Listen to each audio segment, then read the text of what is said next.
I'm going to share that note with you. I have decided to kill myself. Something in me has to die. A few things have to, but what if a few things is the person I've always known? The person I grew to become, the person I'm familiar with, and the person I just don't think I can let go. What now? Do I create a new identity? Where do I find my true personality? And when? Is it going to arrive in my mailbox tomorrow or in my dreams? But what if it arrives in my heart? What if I've been searching in the wrong places this whole entire time and looking high and low when it's been right inside of me? I think it has a name. He has a name. The initials are H.S. I hate that I have to find myself again, but what if my perspective changes to, I won't have to find me anymore because he already has. So today I have decided to kill myself. Sometimes when people decide that they don't want to breathe anymore, they call a suicide hotline.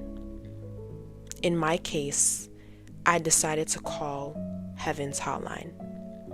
The phone never got a chance to ring, and I felt such a strong presence, and the conversation went something like this.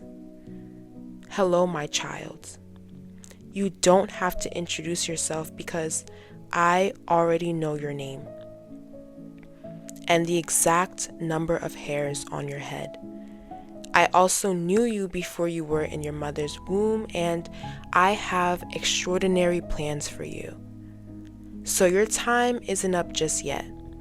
You've got a long way to go.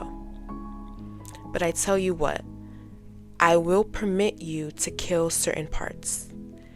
The man on the phone told me to kill the person I was, kill my old habits, kill my old friends, figuratively, of course.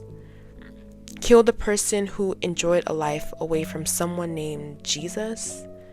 So, today, September 12th, I have decided to kill myself and follow a man named Jesus. In him, I am new, and this new version of me will never have to die. And now I get to live forever and ever for eternity.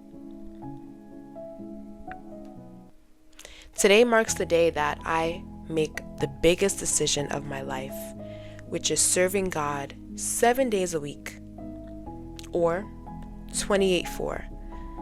My name is Uche Elozi, and I was hired by a man named Jesus. You might know the same guy.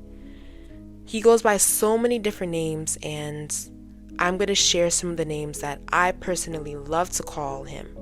We have Prince of Peace, the Lord of Lords, El Shaddai, El Roy, Jehovah Jireh, and the list goes on and on and on.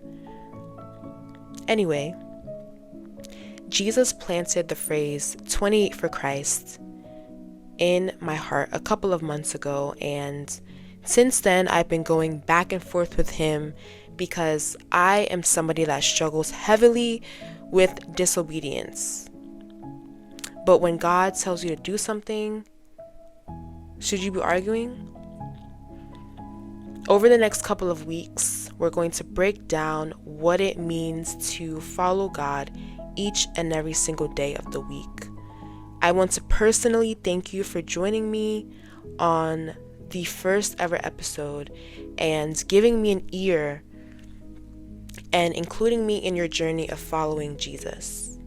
As you watch each and every single episode in this series, you will be able to know what it means to form your own personal relationship with God and how to do it and maintain it. There's a secret that no one really tells you about following God, and that's that forming your own personal relationship with Him is kind of easy. The hard part is maintaining it and trusting Him along the way. As someone with a secret passion for poetry, I'm going to be also sharing that aspect with you, just like I did in the beginning of the video.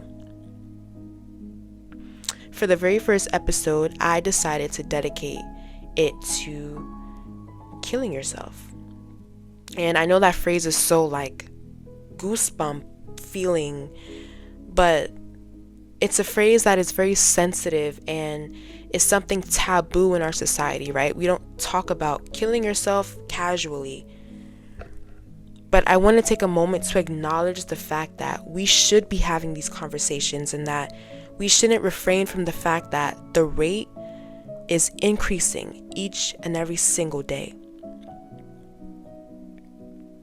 There are a good number of Bible verses that talk about what it means to die to oneself.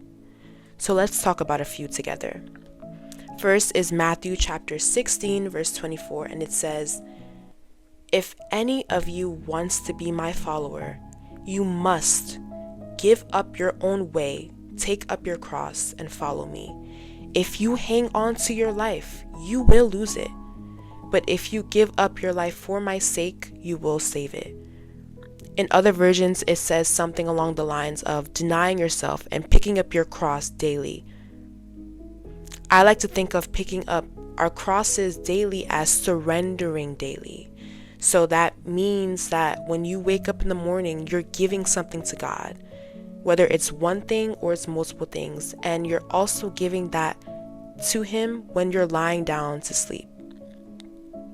Speaking of sleeping, Jesus associates the word sleep with death several times in the Bible. And the question I have for you today is, would you rather be asleep forever or alive forever? In Romans chapter 6, Paul says, "Since we have been united with Christ in His death, we will also be raised to life as He was." Our old sinful ways were crucified with Christ, and we died with Christ. Isn't that crazy? We were set free from the power of sin. So you should consider yourselves to be dead to the power of sin and alive to God through Christ Jesus. Verse 11, which is the verse I just read, is extremely important because there's a part of dying to yourself that people tend to forget, and that is belief. Believing that the power of sin no longer lives in you. It no longer has a hold on you. And because of Christ, you're a new creation, as stated in 2 Corinthians chapter 5, verse 17. There are several other verses that talk about dying to oneself. So, I'm going to list them for you, and I want you to write these down and take a look at them later. First, we have Luke chapter 14, verse 27, and Mark chapter 8, verse 34, and they're kind of similar to the one we read in Matthew. Next, we have Galatians chapter 2, verse 20, Romans 12, verses 1, Matthew 10, verses 39, Philippians chapter 3, verse 8, Luke chapter 9, verse 23, 1 John chapter 2, verse 15, and lastly, we have Matthew chapter 5, verse 3. Thank you so much for tuning into the very first episode of 28 for Christ, where we serve God each and every single day of the week. I will see you next time.